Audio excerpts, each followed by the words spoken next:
The rain hammered against the kitchen window of Margaret Chin's modest two-bedroom apartment in Queens, New York, creating rivulets that distorted the city lights beyond. The steady percussion of droplets against glass had always been one of Margaret's favorite sounds, a natural symphony that reminded her of childhood. Evenings spent reading by the window while her own mother prepared dinner in their small apartment just 3 blocks away. At 58, Margaret had learned to find beauty in such moments.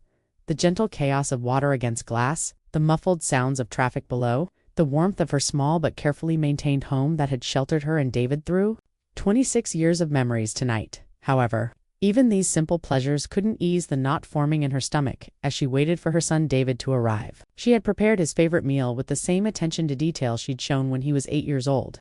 Coming home from school hungry and eager to share stories about his day, the dumplings were hand-rolled, each one shaped with the precise pleats her own mother had taught her, filled with a mixture of pork and vegetables that David had declared better than any restaurant when he was 12. The jasmine rice was perfectly steamed, each grain separate and fluffy, and the vegetables were cut with the uniformity that came from decades of practice.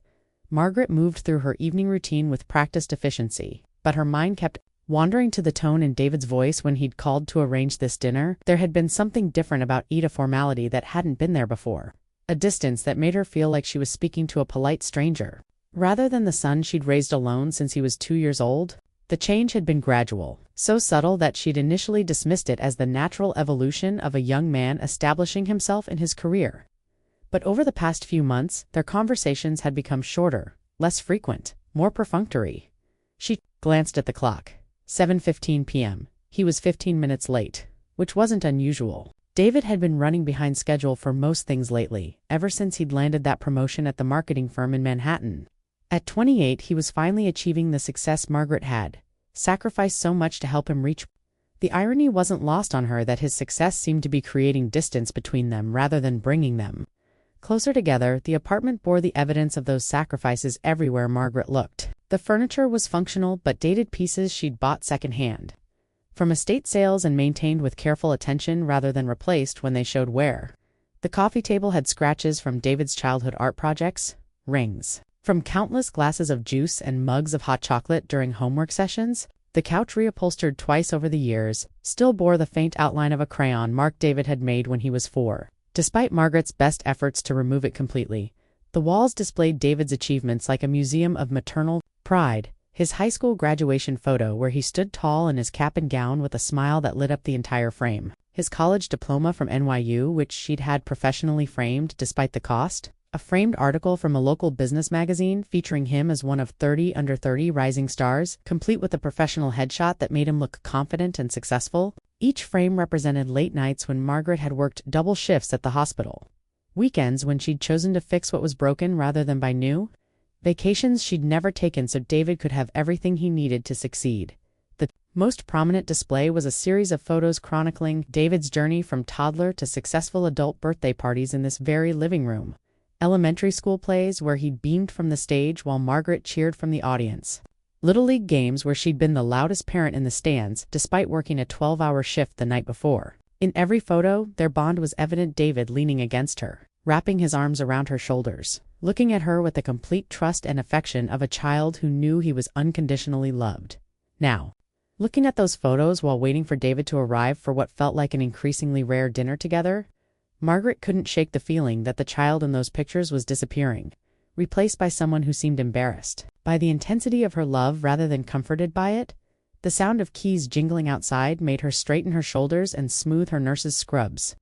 She'd come straight from her shift at Mount Sinai Hospital where she'd spent the day, caring for patients and their families, offering comfort and expertise during some of the most difficult moments in their lives. The irony that she could help strangers navigate crisis and healing, while struggling to understand her own son's growing distance, wasn't lost on her.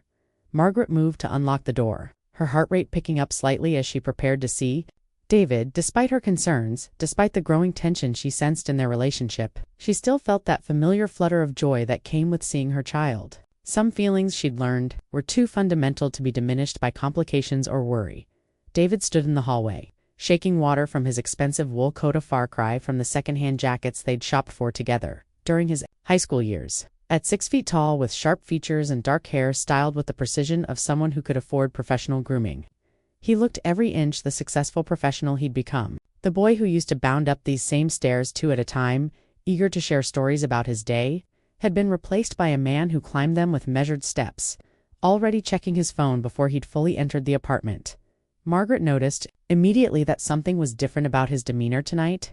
There was a tension in his jaw she recognized from his childhood. The set of his mouth when he was preparing to deliver news he knew she wouldn't like. His eyes didn't quite meet hers as he stepped inside, and his usual greeting of "Hey, Mom" came out flat, lacking the warmth that had characterized their interactions for most of his life.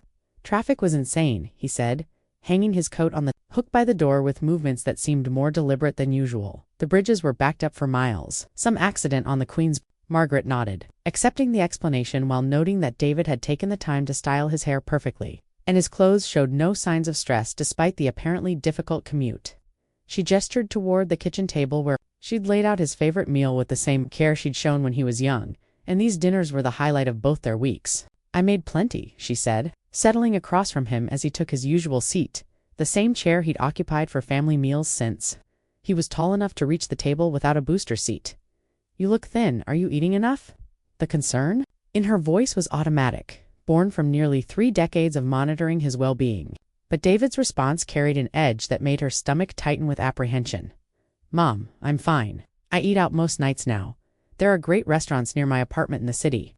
His laugh held no warmth, and the words seemed designed to emphasize the distance between his current life and the home-cooked meals that had once been their shared ritual. The statement stung more than Margaret allowed herself to show. She'd raised David on home-cooked meals prepared with love and attention, teaching him that food prepared by someone who cared about you carried something restaurants couldn't replicate: nourishment for both body and soul.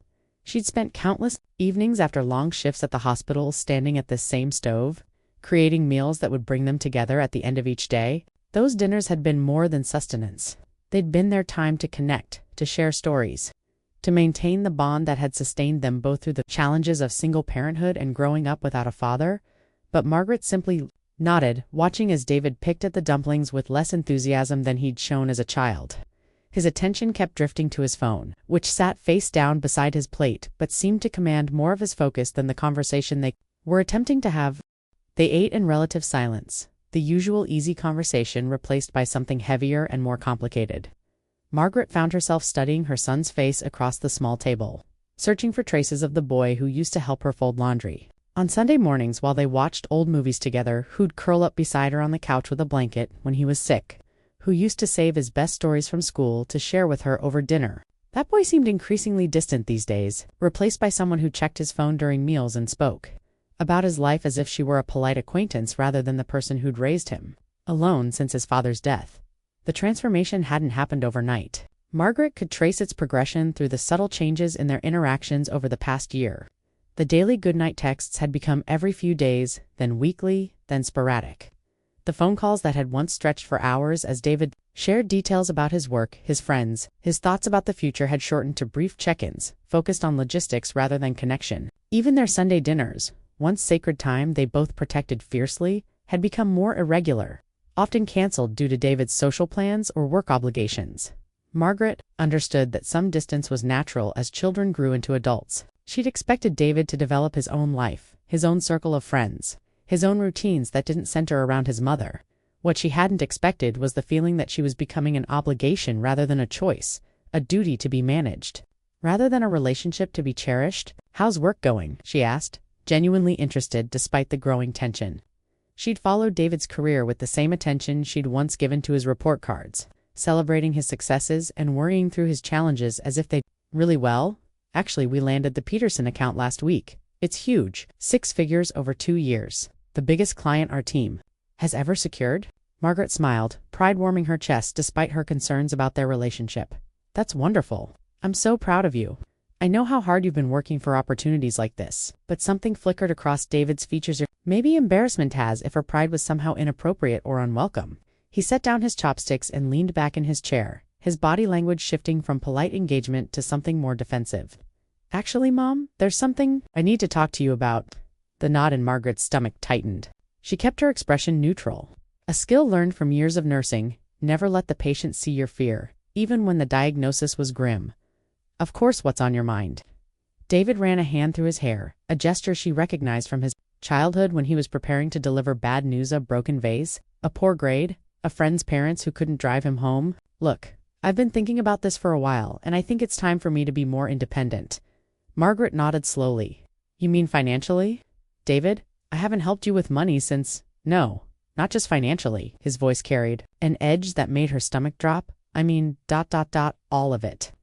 The weekly dinners, the constant check-ins, the way you still try to… manage things for me. The words hit like a physical blow, but Margaret kept her face composed. Years of dealing with difficult patients and their families had taught her to absorb emotional impacts without showing them. I see, she said quietly. Can you help me understand what you mean by manage? David's jaw tightened. You know what? I mean, last month you called my office when I didn't answer my phone for 2 days.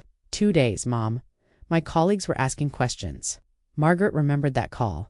She'd been working the night shift when David usually texted her goodnight. And when 2 days passed without any contact, her mind had raced to worst-case scenarios. In her profession, she'd seen too many young people whose lives had changed. In an instant accidents, medical emergencies, violent crimes. The call had been born of love and worry, not control. I was concerned, she said simply. You've never gone that long without. That's exactly what I'm talking about. David's voice rose slightly before he caught himself, glancing around the small apartment as if suddenly aware of how thin the walls were. I'm 28 years old. I have a career, my own apartment, my own life. I shouldn't have to check in with my mother like I'm still in high school. Margaret felt something crack inside her chest, but she kept her voice steady. I never asked you to check in. You started texting me goodnight when you moved out. I thought you wanted. I did want to at first. But things change, Mom. People grow up. They move on. The phrase hung in the air between them like smoke from a fire that had just consumed everything precious.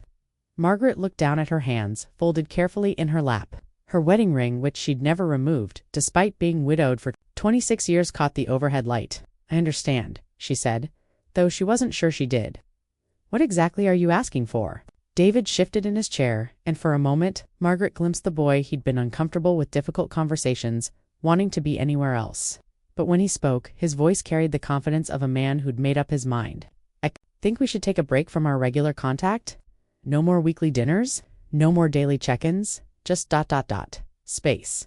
Room for me to live my life without feeling like I have to report everything to you. Margaret felt the room grow smaller around her. The walls seemed to press closer. The sound of rain against the window grew louder, and the smell of the untouched food on the table became overwhelming. For how long? She asked, proud that her voice didn't shake. David shrugged, a gesture that felt impossibly casual for the magnitude of what he was suggesting. I don't know. Maybe indefinitely. Maybe until I feel like I've established my own identity separate from being your son. The final sentence hit her like a diagnosis she dreaded receiving. Margaret had spent 28 years defining herself as David's mother, structuring her entire existence around his needs, his dreams, his future, moving to the sink to begin clearing the barely touched dishes. The familiar routine of washing and drying gave her hands something to do while her mind reeled. Mom, David's voice carried a note of uncertainty for the first time that evening. Margaret didn't turn around. She couldn't let him see the tears that had finally escaped. Despite her best efforts, I heard you, she said, running water over the plates with more force than necessary. You don't need me anymore.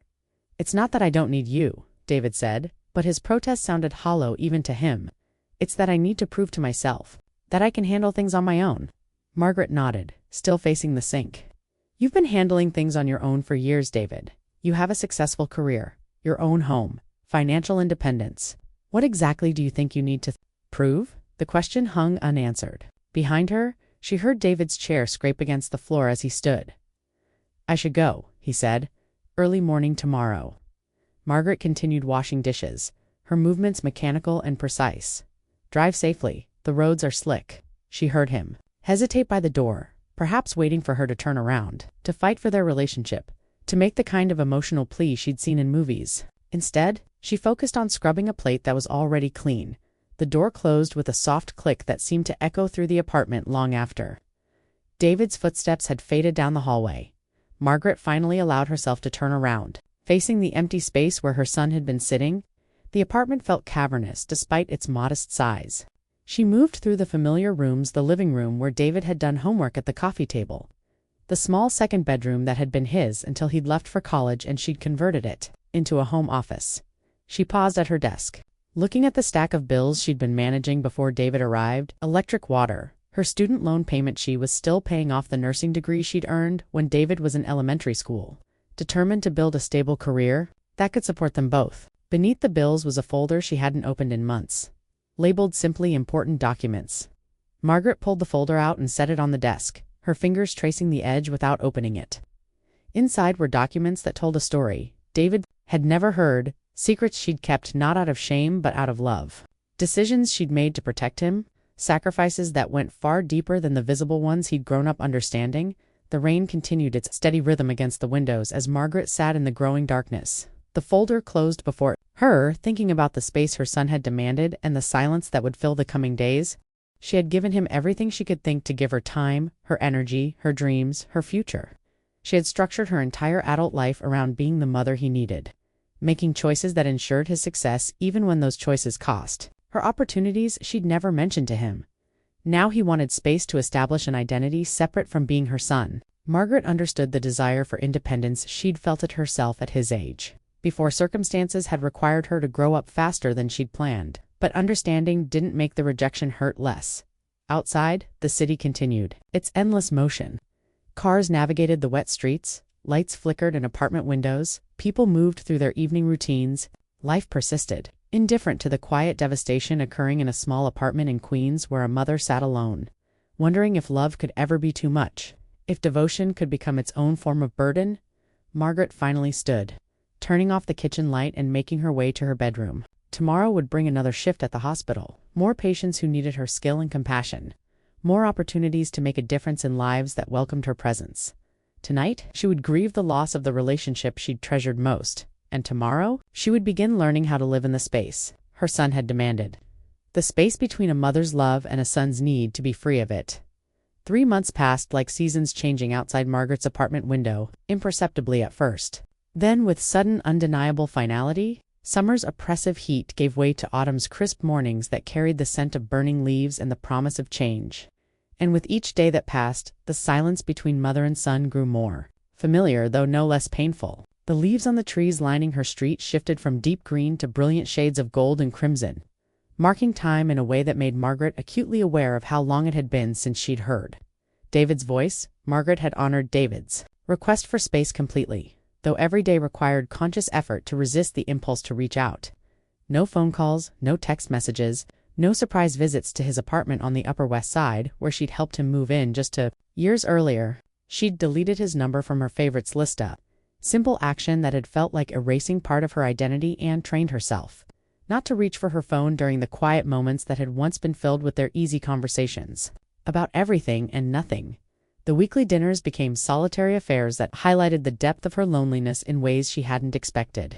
Margaret still cooked on Sunday evenings, but the portions grew smaller, the table setting more modest, the entire ritual tinged with melancholy. She'd catch herself preparing extra food out of habit, her hands automatically reaching for a second plate before remembering that she was dining alone.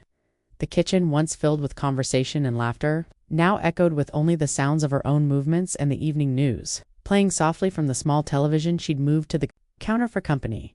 The apartment felt different without David's presence. Even though he'd been living independently for years, it wasn't that he'd been visiting more frequently before their estrangement. Their dinners had been weekly at most, but the knowledge that she could call him, that he would answer, that their connection was intact, had provided a foundation of security she hadn't realized she'd been depending on. Now the silence felt absolute, a void that seemed to expand to fill all the spaces in her life. Work became her refuge in ways it had never been before. At Mount Sinai Hospital, Margaret threw herself into her shifts with renewed intensity, volunteering for overtime with a frequency that raised eyebrows among her colleagues. She took on the most challenging patients, the confused elderly woman in room 302 who called for her deceased husband every night, the young father recovering from a motorcycle accident who was struggling with the reality that he might never walk again, the teenage girl whose eating disorder had brought her closer to death than anyone her age should ever come. These patients needed her skill, her experience, her compassion, and caring for them provided a sense of purpose that helped fill the hours between waking and sleeping. Margaret arrived early for her shifts and stayed late, finding reasons to linger in the hospital's familiar corridors rather than returning to her empty apartment. She volunteered to help with the morning rounds, assisted other nurses with difficult procedures, and spent her break times reading medical journals rather than calling friends or family.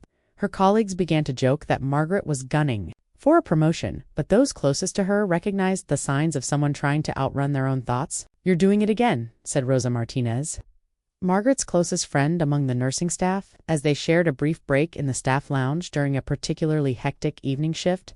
Rosa was younger than Margaret by 5 years, but had been at the hospital longer, having started straight out of nursing school, while Margaret had come to the profession as a second career after David started elementary school. Their friendship had developed slowly over shared experiences with difficult patients and the kind of gallows humor that helped healthcare workers cope with the daily exposure to suffering and loss. "Doing what?" Margaret asked, though she knew exactly what Rosa meant. She was arranging her dinner sandwich from the hospital cafeteria with more attention than it warranted. Avoiding Rosa's direct gaze, "Working yourself to death. Mrs. Patterson in 314 specifically asked for you yesterday, and you'd already pulled a double shift. When's the last time you took a day off?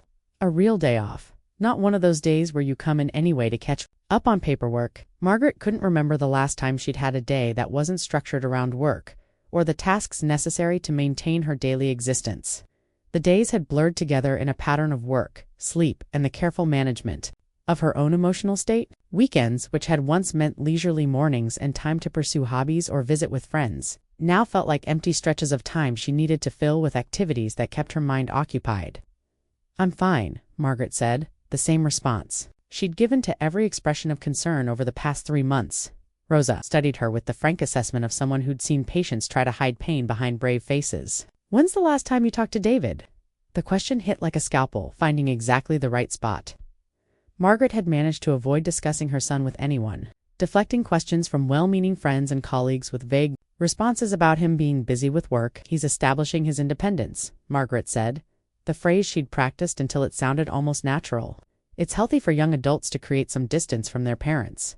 Margaret Rosa's voice carried the gentle firmness she used with patients who were in denial about their diagnoses. 3 months without talking to your only child isn't healthy distance. It's estrangement. The word hung between them like a medical term neither wanted to acknowledge. Estrangement. It sounded clinical, final, like a condition that had progressed beyond treatment. Margaret stood abruptly, gathering her things. "I should check on the evening medications." "Margaret, I'm fine." "Rosa, David is fine. Everything is fine." But everything wasn't fine, and Margaret knew it. The apartment that had once felt cozy now felt empty. The routine that had once provided structure now felt hollow. Most disturbing of all, she'd begun to question decisions she'd made years ago, choices that had seemed right at the time, but now felt like mistakes that had led to this moment of rejection. That evening, Margaret sat at her kitchen table with the folder of important documents spread before her. She'd been doing this more frequently lately, reviewing the papers inside as if they might offer some insight into where she'd gone wrong as a mother. The documents told a story of sacrifice that went far beyond what David understood. There was the life insurance policy she'd maintained despite financial strain, ensuring he'd be provided for if anything happened to her. The education savings account she'd contributed to, even during her leanest years, money that had supplemented his college expenses and allowed him to graduate debt-free. Investment statements showing modest but consistent growth funds she'd earmarked for his future. Whether that meant a house down payment, a wedding, or simply security during life's inevitable challenges. Most significant was a document David had never seen: his father's will. Margaret's husband, Thomas Chen, had died in a construction accident when David was 2 years old. Thomas had been a project manager for a small but successful contracting company, and his death had entitled them to both life insurance and a workers' compensation settlement. The money hadn't made them wealthy, but it had provided a foundation that Margaret had carefully managed and grown over the years. The will established a trust fund for David, to be released when he turned 30 or upon Margaret's death, whichever came first. The amount had grown substantially over 26 years of careful investment, $847,000. Margaret had never told David about the money. She'd wanted him to build his own life, make his own choices, develop his own sense of responsibility, without the knowledge that financial security was waiting for him. She'd watched him work summer jobs through high school, take out small student loans for expenses the education fund didn't cover, stress over job interviews and apartment deposits, all while sitting on information that could have made his life significantly easier. At the time, her reasoning had seemed sound. She'd seen too many young people become complacent when they knew money was waiting for them. She'd wanted David to develop character, work ethic, and self-reliance. The money would be there when he was mature enough to handle it responsibly now. Sitting alone in her quiet apartment, Margaret wondered if she'd made the right choice. Had her desire to protect David from easy money inadvertently created a son who saw her as unnecessary? Had she succeeded so well in teaching him independence that he no longer valued interdependence? The phone rang, startling her from her thoughts. For a moment, her heart leaped with the possibility that it might be David, but the caller ID showed Rosa's name. "I'm calling to check on you," Rosa said without preamble. "And before you say you're fine, I want you to know that Dr. Harrison asked me if everything was okay at home. You've been making mistakes, small ones. Nothing dangerous, but enough that people are noticing." Margaret closed her eyes. She'd been so careful to maintain her professional composure, but apparently her emotional state was showing despite her best efforts. What kind of mistakes? Forgetting to chart medications, missing details in patient histories, arriving at the wrong room for procedures? "Margaret, you've been doing this job for 20 years. These aren't the kinds of errors you make." The criticism stung because it was accurate. Margaret prided herself on her attention to detail, her reliability, her competence. If her personal life was affecting her professional performance, the situation was worse than she'd admitted to herself. "I'll be more careful," Margaret said. "That's not the point. The point is that you're hurting, and instead of dealing with it, you're trying to work through it. That strategy has limits." Margaret looked around her empty apartment, at the photos of David that still lined the walls, at the kitchen table where they'd shared thousands of meals together. Rosa was right, she was hurting. The ache had become so constant that she'd started to think of it as normal, like chronic pain that eventually becomes background noise. "I don't know how to fix it," Margaret admitted. The words escaping before she could stop them. "Have you tried calling him?" "He asked for space." "I'm giving him space." "Margaret, there's space and then there's abandonment. 3 months of complete silence feels like the latter." The word abandonment hit differently than estrangement. Abandonment implied action, choice, responsibility. Had she abandoned David by respecting his request for distance, or had David abandoned her by cutting off all contact? After Rosa hung up, Margaret sat in her living room looking at the photos that chronicled David's life. Birthday parties, school events, graduation ceremonies, moments when they'd been happy together, when their relationship had felt natural and easy. In every photo, David was smiling, often leaning against Margaret or wrapping an arm around her shoulders. The physical closeness in the images contrasted sharply with the emotional distance that now defined their relationship. Margaret picked up her phone. David's number still memorized, despite deleting it from her contacts. She typed a simple message, "Thinking of you. Hope you're well." Then she deleted it without sending. She tried again. "I miss you." Delete. "I'm sorry for whatever I did wrong." Delete. Finally, she set the phone aside. David had asked for space, and she would continue to honor that request, even though it was killing her slowly. Outside, autumn was settling over Queens with its usual mixture of beauty and melancholy. The trees lining her street were turning brilliant shades of red and gold, and Margaret found herself remembering the countless autumn afternoons she'd spent with David when he was young, raking leaves in the small patch of grass behind there, building, carving pumpkins for Halloween, shopping for school supplies as another academic year began.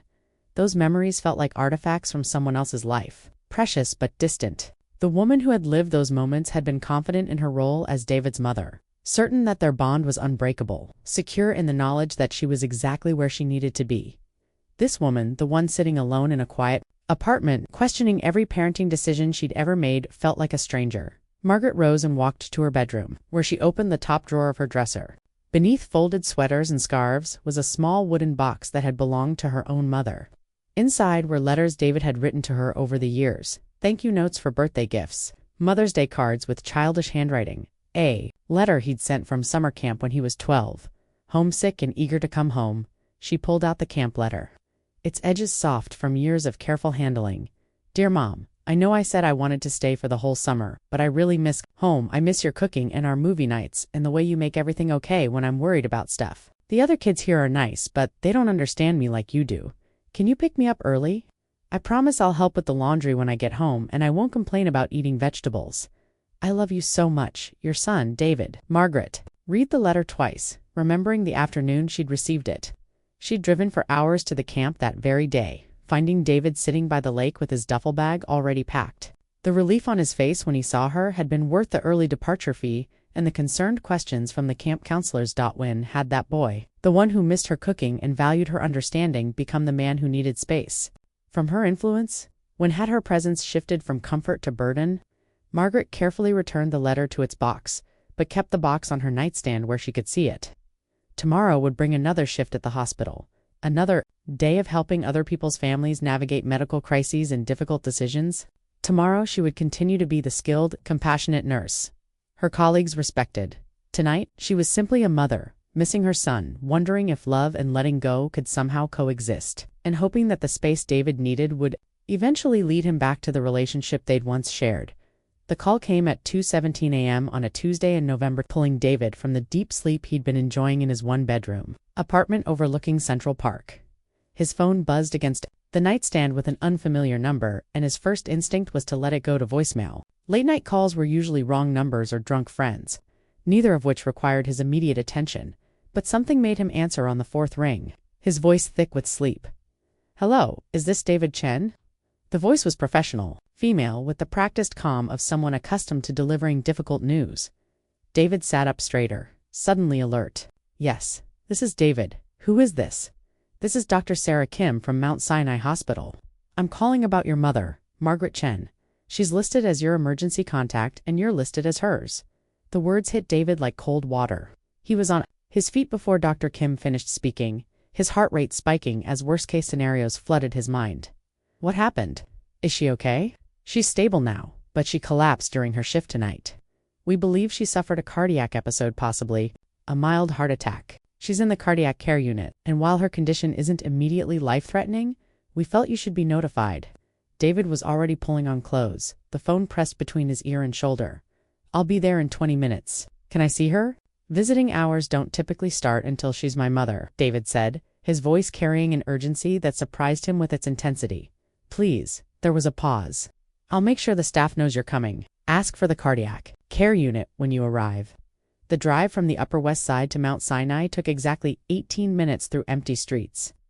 David's hands gripped the steering wheel as his mind raced through fragments of guilt and fear. When was the last time he'd spoken to his mother? 3 months? 4? The weeks had blurred together in his new routine of independent living, and now he couldn't remember exactly when their last conversation had occurred. He'd been so focused on establishing his autonomy that he'd barely thought about Margaret's daily life. She worked night shifts regularly. Had she been working more hours lately? Was she taking care of herself? The questions multiplied as he navigated the hospital's parking garage, each one carrying weight he hadn't expected. The cardiac care unit occupied the 7th floor, its atmosphere hushed and serious in the way of places where life and death decisions were made regularly. David approached the nurse's station, where a young man in scrubs looked up from a computer screen. "I'm David Chen. My mother, Margaret Chen, was brought in tonight with a heart attack." The nurse's expression shifted to one of recognition and sympathy. "Room 714. She's been asking for you." David felt something crack in his chest at those words. She'd been asking for him. After months of silence, after he'd essentially cut her out of his life, she'd still listed him as her emergency contact and asked for him when she was scared. And alone in a hospital bed, room 714 was dimly lit, the only illumination coming from medical monitors that beeped softly in the corner. Margaret lay in the hospital bed looking smaller than David remembered. Her dark hair spread across the white pillowcase, an oxygen cannula beneath her nose. Her eyes were closed, but they opened when she heard his footsteps. "David," her voice was hoarse but carried unmistakable relief. "You came." The simple statement nearly undid him. Of course he'd come. Whatever distance had grown between them, whatever independence he'd been trying to establish, she was still his mother. She was still the person who'd raised him, supported him, loved him unconditionally for 28 years. "Mom." He approached the bed carefully, as if sudden movements might shatter the fragile moment. "How are you feeling?" Margaret attempted a smile that didn't quite hide her exhaustion. "Like I've been better. The doctors say it was minor, more of a warning than anything serious. But it was scary." David pulled the visitor's chair closer to her bedside, noting details he might have missed if he hadn't been looking so intently. The dark circles under her eyes, the way her hands seemed thinner than he remembered, the overall sense that she'd lost weight since he'd last seen her. "What happened? Were you at work? Middle of my shift?" "I was checking on a patient and suddenly felt like someone was squeezing my chest. Rosashi's another nurse found me sitting on the floor trying to catch my breath." Margaret's eyes met his, embarrassing. "Really?" I've been taking care of cardiac patients for years, and I missed the signs in myself. Have you been having symptoms? Chest pain, shortness of breath?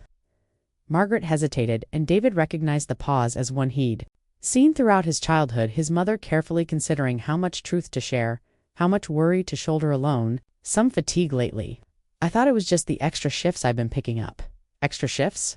Why are you working more? Another pause. Longer this time. Margaret looked toward the window, though at this hour there was nothing to see but the reflection of the room's dim lighting. Staying busy is good, she said finally. Helps the time pass. The words carried implications that made David's stomach tighten with guilt. Time passing, as if she'd been waiting for something, or trying not to think about something. As if the months since their last conversation had been difficult in ways he hadn't considered.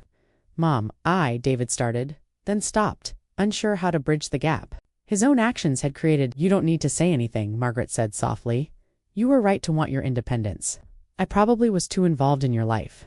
The generosity of her response, taking responsibility for their estrangement, even while lying in a hospital bed, made David feel smaller than he had since childhood.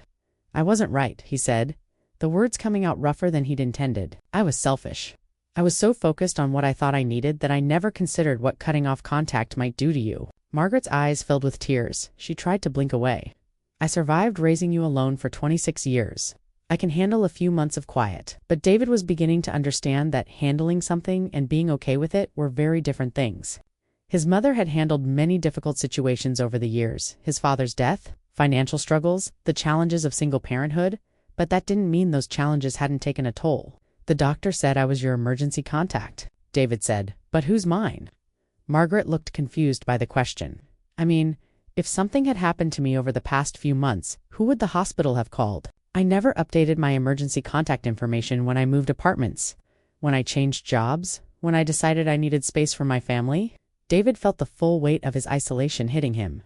You were still taking care of me, even when I was pretending I didn't need you. That's what mothers do, Margaret said simply. The truth of that statement and all it implied about the one-sided nature of their relationship settled over David like a physical weight. His mother had continued loving him, worrying about him, being available for him even when he'd explicitly told her he didn't want her involvement in his life. Soft knock on the door interrupted his thoughts. Dr. Kim entered. A woman in her 40s with kind eyes and the composed manner of someone accustomed to difficult conversations. How are you feeling, Margaret? She asked, checking the monitors and making notes on a tablet. Much better. Ready to go home, actually, Dr. Kim smiled. I admire the enthusiasm, but we'd like to keep you for observation until tomorrow evening. The cardiac enzyme levels suggest this was a minor event, but we want to make sure everything stabilizes before discharge. She turned to David. Are you able to stay with her for the next few days once she's released? These episodes can be frightening, and having family support during recovery is important. Of course, David said immediately, though he realized he didn't even know what Margaret's current work schedule looked like, whether she had sick leave available or how she typically managed when she wasn't feeling well. After Dr. Kim left, David and Margaret sat in comfortable silence for the first time in months. The steady beeping of the heart monitor provided a rhythm that seemed to slow David's racing thoughts. I've missed you, Margaret said quietly, her eyes still closed. The simple admission broke something loose in David's chest.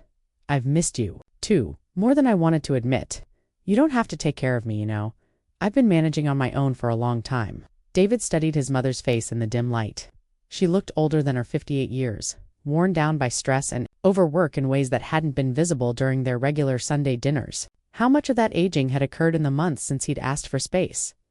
Maybe I want to take care of you, he said. Maybe that's part of being a family, too.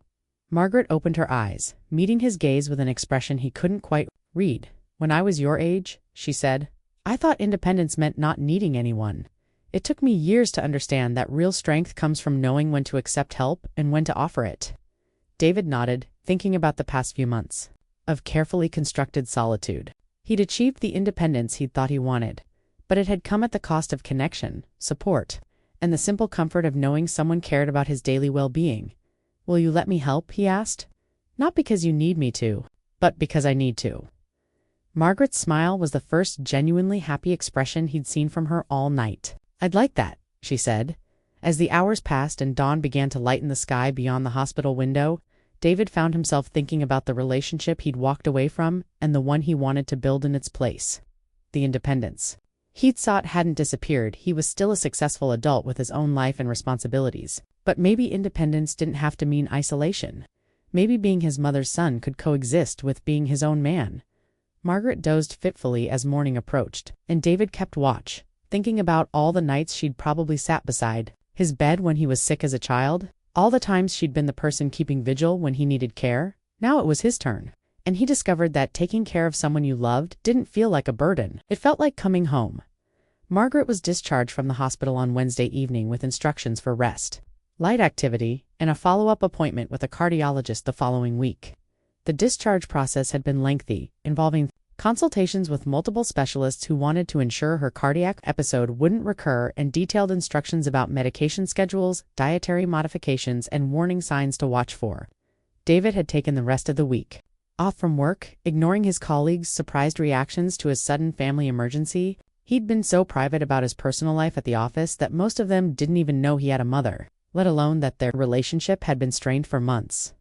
The revelation of how completely he'd compartmentalized his life struck David as they waited for the final paperwork. He'd spent years building professional relationships with people who knew nothing about the woman who'd raised him, nothing about the sacrifices she'd made to ensure his success, nothing about the love and worry that had shaped every major decision in his life. In trying to establish his independence, he'd somehow created a version of himself that was disconnected from his own history. The drive back to Margaret's apartment in Queens was quiet, both of them navigating the unfamiliar territory of being together again after months of separation. David found himself noticing details about the neighborhood he'd taken for granted during his childhood, the way the streetlights created pools of warmth in the gathering dusk, the small shops and restaurants that had served their community for decades, the sense of belonging that came from being in a place where people knew each other's stories. David carried his mother's small overnight bag and helped her up the stairs to her second-floor apartment, noticing for the first time how steep the climb was, how the railing wobbled slightly under pressure, how the hallway lighting was dimmer than it should be for someone navigating the stairs after a long shift at the hospital. "I should fix that railing," he said, testing the loose mounting with growing concern. "It's not safe." Margaret looked surprised by his attention to the building's maintenance. "You don't need to worry about things like that. I can call the super tomorrow." He's usually pretty responsive to repair requests, but David was already examining the mounting brackets with the methodical approach he brought to problems at work, his mind automatically shifting into solution mode. "I'll pick up some hardware tomorrow morning. It won't take long to stabilize, and you shouldn't have to wait for someone else to fix something that affects your safety every day." The simple offer represented a shift in their dynamic that Margaret found both touching and surprising. For years, she'd been the one managing household repairs, building maintenance, and the thousand small tasks required to keep their lives running smoothly. Having David notice a problem and volunteer to solve it felt like evidence of the adult partnership she'd hoped their relationship might eventually become. Inside the apartment, David was struck by how much smaller everything seemed than he remembered. From his childhood, had the space always been this compact, or had his perception changed after months of living in his larger Manhattan apartment with its high ceilings and modern amenities? The furniture looked more worn than he'd noticed before, not shabby but clearly maintained rather than replaced, when style or comfort might have suggested an upgrade. There was a general sense of careful stewardship, of making things last through attention and care rather than replacement. The apartment told the story of someone who'd made thoughtful choices within constraints, who'd prioritized function over luxury while still creating a home that felt warm and welcoming. David found himself seeing his childhood environment through adult eyes, understanding for the first time how much intention had gone into creating stability and comfort within. "Modest means, are you hungry?" David asked, settling Margaret into her favorite chair in the living room, a comfortable recliner that had been her Mother's Day gift to herself 3 years earlier. One of the few purchases she'd made purely for her own comfort. "I could eat something light. There's soup in the kitchen cabinet, the tomato soup you used to like when you were sick." David found the soup canned tomato, the same brand Margaret had been buying since his childhood, and heated it on the stove while she rested. The familiar routine of moving around his childhood kitchen felt both comforting and strange, like putting on clothes that almost fit but weren't quite the right size anymore. Every drawer he opened, every utensil he used, every cabinet he reached for held memories of the countless meals they'd prepared and shared in this small space. As he stirred the soup, David's eyes wandered to Margaret's small desk in the corner of the living room. The desk had always been her command center, the place where she managed their household finances, helped him with homework, wrote letters to teachers and summer camp counselors. Tonight, papers were scattered across its surface in organized piles, bills, medical forms from the hospital, correspondence from the Nursing Association, and what looked like personal documents. One folder caught his attention, not because he was trying to pry into his mother's private affairs, but because it was labeled David, important in Margaret's careful handwriting. The label was written in the precise script she'd always used for important documents. The same handwriting that had labeled his school supplies, signed permission slips, and written encouragement on notes tucked into his lunchbox. "Mom, what's in the folder on your desk?" He called toward the living room, his voice carrying casual curiosity rather than suspicion. There was a pause long enough that David turned off the burner under the soup pot and walked to where Margaret was sitting. Her expression had shifted to something he couldn't quite read: nervousness mixed with resignation.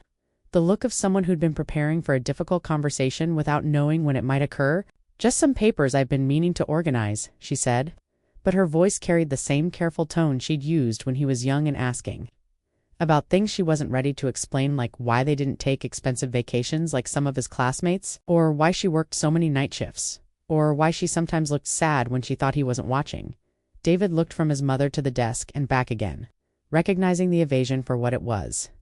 "Papers about me," Margaret sighed, the sound carrying the weight of someone who'd been keeping a secret for too long, someone who was tired of the burden of information withheld out of love but maintained at personal cost. "David, sit down," she said, her voice taking on the serious tone he remembered from childhood conversations about important topics, the talk about his father's death, the explanation of why money was sometimes tight, the discussion about college, choices and career planning. "I think it's time you knew about some things I probably should have told you years ago." The serious tone made David's chest tighten with concern. He'd just gotten his mother back from a health scare. He wasn't prepared for more difficult revelations, more complications in a relationship they were still rebuilding. But he sat in the chair across from her, the same spot he'd occupied for countless important conversations over the years, waiting with the mixture of patience and apprehension that came from trusting someone whose judgment had guided him through every major decision in his life. "The folder contains documents related to your father's estate," Margaret began, her hands folded carefully in her lap in the composed manner she adopted when discussing serious matters. "When he died, there was life insurance and a workers' compensation settlement from his company. I put most of it in trust for you." David felt confusion rather than surprise. His understanding of his father's death and its financial implications had been shaped by age-appropriate explanations given over the years, stories that emphasized love and loss rather than the practical details of insurance policies and legal settlements. "I thought Dad's life insurance paid for the apartment and my school expenses," David said, trying to reconcile this new information with what he'd believed about their family's financial situation throughout his childhood and adolescence. "Some of it did," Margaret acknowledged, "but there was more than I let you know about." Her voice grew quieter, carrying the weight of a secret that had shaped decades of decisions. "Much more." She gestured toward the desk. "Would you bring me the folder?" David retrieved the folder, noting its weight as he handed it to his mother. Margaret opened it carefully, as if the papers inside might escape if she wasn't cautious. "Your father was very responsible about planning for the future," she said, pulling out a document David had never seen. "His life insurance policy was substantial, and the settlement from his company was significant. Together, they created a foundation that I've been managing and growing for 26 years. She handed David a statement from an investment firm. The numbers on the page made him do a double take. "This shows $847,000, David said, looking up at his mother in shock. "Mom, what is this?" "It's your inheritance. Your father's will established. A trust fund to be released when you turned 30 or upon my death, whichever came first." Margaret's voice was steady, but David could see the anxiety in her eyes. "I've been the trustee, managing the investments and growth over the years." David stared at the statement, his mind struggling to process the implications. Nearly $1 million. Money that had been sitting there while he'd stressed over student loans, while he'd worked summer jobs to pay for textbooks, while he'd carefully budgeted his entry-level salary during his first years out of college. "You never told me," he said, the words coming out flat with shock. "I didn't want the money to define your choices," Margaret explained, her words coming faster now, as if she'd rehearsed this explanation but never found the right time to deliver it. "I wanted you to develop your own work ethic, your own sense of responsibility. I've seen what happens to young people who grow up knowing they have financial security waiting for them. Sometimes they don't push themselves to reach their potential." David set the statement down, his hands shaking slightly. "So, you let me struggle? You let me worry about money, take out loans, stress over job interviews and apartment deposits, all while sitting on information that could have changed everything. Not struggled, Margaret said quickly. I made sure you had what you needed. College was paid for, you had a safe place to live, healthy food, everything necessary for success. But I wanted you to feel the satisfaction of earning your own way. The satisfaction? David's voice rose with a mixture of anger and disbelief. Mom, do you know how many nights I stayed awake worrying about money? How many opportunities I didn't take because I couldn't afford them? How many times I felt guilty for even small expenses because I knew how hard you were working? Margaret's face crumpled slightly. I thought I was protecting you. David stood and began pacing the small living room, the weight of the revelation settling over him like a heavy coat. 26 years of financial decisions made in ignorance of his actual circumstances. 26 years of his mother working extra shifts and living modestly while managing nearly $1 million that belonged to him. The extra shifts at the hospital, he said, turning to face Margaret. You've been working yourself into the ground while I have enough money sitting in investments to support both of us comfortably. The money is for your future, Margaret said. A house, a wedding, children's education, retirement security. I didn't want you to spend it carelessly in your 20s. That wasn't your decision to make. The words came out louder than David intended, and he immediately felt guilty seeing his mother flinch. She was still recovering from a heart attack, still fragile from the medical scare, and here he was yelling at her. He sat back down, running his hands over his face. I'm sorry. I shouldn't be shouting. You just had a cardiac episode, and I'm making things worse. You have every right to be angry, Margaret said quietly. I've been questioning this decision for months, especially after our conversation in the summer. I wondered if keeping this secret was part of why you felt the need to distance yourself from me. David looked up sharply. What do you mean? I mean that maybe if you'd known about your financial security, you wouldn't have felt like I was trying to control your life. Maybe you would have understood that I wasn't calling because I thought you couldn't take care of yourself, but because I wanted to be part of your life. The insight hit David like a physical blow. His mother was right. Part of his frustration with her attention had stemmed from feeling like she didn't trust his ability to be independent. But she'd been managing a substantial trust fund on his behalf for decades, making investment decisions and ensuring his financial future while he'd assumed she saw him as incapable of managing on his own. The money changes things, he said slowly. It changes how I understand our entire relationship. Margaret nodded, tears beginning to flow down her cheeks. I know, and I'm terrified that it changes how you feel about me. David studied his mother's face, seeing not just the woman who'd kept this enormous secret, but the young widow who'd been left to raise a 2-year-old alone, while managing a windfall that could have made their lives much easier. She'd chosen the harder path, continuing to work, maintaining their modest lifestyle, teaching him the value of effort and responsibility, all while ensuring his future was secure. Why are you telling me now? He asked. Margaret gestured toward the hospital, bracelets still around her wrist. Because life is unpredictable. Because I realized that protecting you from the truth might have been protecting you from understanding how much you were loved. And because you asked me to let you help. And I can't do that honestly while keeping such a big secret. David picked up the investment statement again, reading through the details more carefully. The account showed regular contributions over the years, careful diversification, and steady growth. His mother hadn't just preserved his father's legacy, each actively managed and grown it while living on her nursing salary. You could have used some of this money for yourself, he said. Better furniture, a nicer apartment, vacations you never took. It wasn't mine to use, Margaret said simply. It was yours, held in trust. My job was to be a good steward of your inheritance, not to benefit from it. The ethical clarity of her position struck David as both admirable and heartbreaking. His mother had lived modestly for decades while managing substantial wealth, never once treating the money as her own, despite being its sole trustee. What happens now? David asked. Now you know the truth. In 2 years, when you turn 30, the trust transfers to you completely. You can access the funds, make your own investment decisions, use the money however you see fit. Margaret's voice carried a mixture of relief and anxiety, and you can decide how you feel about having a mother who kept this from you for so long. David set the papers aside and looked at his mother, really looked at her.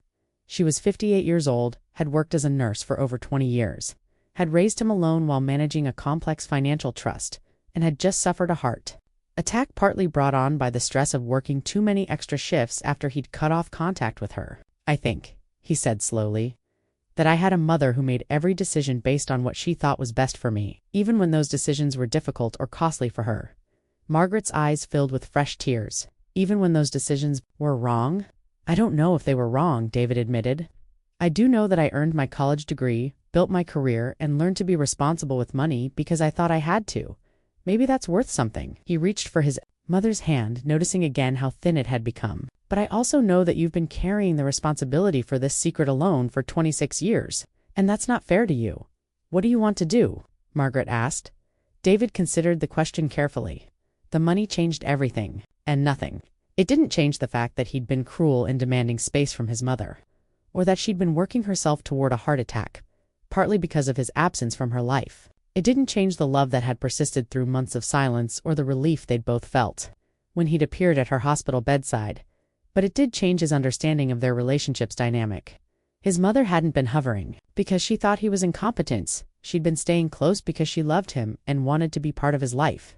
The financial security she'd been quietly managing on his behalf was proof of trust, not evidence of control. "I want to start over," David said. "Not with our relationship that's too valuable to discard, but with our understanding of each other. I want to know the person who's been making investment decisions for my future while working night shifts to support herself. I want to understand how you balanced protecting me with preparing me for independence." Margaret squeezed his hand. "I want to know the person you've become without feeling like I need to guide every decision. I want to see how you handle responsibility when it's truly yours to handle." David smiled, feeling lighter than he had in months. "So we'll figure it out together. The money, the relationship, the way forward. No more secrets, no more artificial distance." "No more secrets," Margaret agreed. They sat together in the quiet apartment, the weight of revelation settling into something manageable. Outside, Queens continued its evening routine traffic, moving through familiar streets, lights coming on. In apartment windows, families sharing meals and conversation inside Margaret's modest home. A mother and son were rediscovering each other, building a new foundation on honesty rather than protection, on mutual support rather than assumed roles. The trust fund would transfer to David in 2 years. But the real inheritance, the understanding that love could be both protective and liberating, was already changing hands. David looked around the apartment with new eyes, seeing not just the modest furniture and careful maintenance, but the choices his mother had made to ensure his future while never compromising her integrity. Tomorrow, he would start learning about investment management and financial planning, preparing to take responsibility for the legacy his father had left and his mother had carefully tended. Tonight, he would heat up soup for his mother and listen. 2 stories about the decisions she'd made over the years, understanding for the first time that independence and interdependence weren't opposites but partners in the complex dance of family love. The folder of important documents lay open on the coffee table between them, its secrets finally revealed. But the most important truth didn't require documentation. That love could survive misunderstanding. That family bonds could stretch without breaking. And that sometimes the greatest gift a parent could give was the combination of security and the freedom to earn your own way. Margaret closed her eyes, finally able to rest without the weight of her long-kept secret. David settled back in his chair, prepared to keep watch over the woman who'd spent 26 years keeping watch over his future. In the quiet apartment in Queens, 2 people who'd lost each other found their way home, discovering that the space between love and letting go was exactly where family was meant to flourish. 6 months later, David sat in his mother's kitchen, though it was no longer quite so modest, thanks to some careful improvements they'd made together using a small portion of the trust fund's dividends. The loose railing had been fixed, the appliances updated, and Margaret had finally allowed herself to buy a new couch after David had pointed out that comfort wasn't the same as extravagance. Margaret had reduced her hospital shifts to a more manageable schedule. With David's encouragement and the knowledge that financial stress was no longer a factor in her life, she'd even started taking art classes at the local community center, a long-dormant interest she'd set aside during the demanding years of single parenthood. David visited every Sunday for dinner, a tradition they'd resumed with new appreciation for its value. But now the conversation was different, deeper, more honest, built on mutual respect rather than assumed roles. "I got the final transfer paperwork," David said, showing Margaret the documents that would complete the trust fund transition on his 30th birthday. "Everything looks correct." Margaret nodded, though David caught a flicker of something in her expression. "What is it?" he asked. "Nothing serious," Margaret said. "I just keep thinking about your father, wondering what he'd think about how this all turned out." David considered the question seriously. He'd been thinking about his father more often lately, trying to understand the man whose financial planning had shaped so much of his life from beyond the grave. "I think he'd be proud of both of us," David said finally. "You for managing his legacy so carefully, and me for learning to appreciate what I've been given." Margaret smiled, the expression carrying warmth that had been missing during their months of separation. "I think you're right," she said, "and I think he'd be happy that his son and his wife finally learned how to take care of each other." Outside, spring was returning to Queens, bringing with it the promise of renewal and growth. Inside the apartment, a family continued the work of understanding each other, building on a foundation of love that had proven strong enough to survive secrets, misunderstandings, and the complex challenge of letting go without letting down. The trust fund would transfer in 18 months, but the real inheritance, the knowledge that love could be both protective and empowering, had already found its way into both their hearts, creating wealth that no investment could measure and security that no amount of money could buy.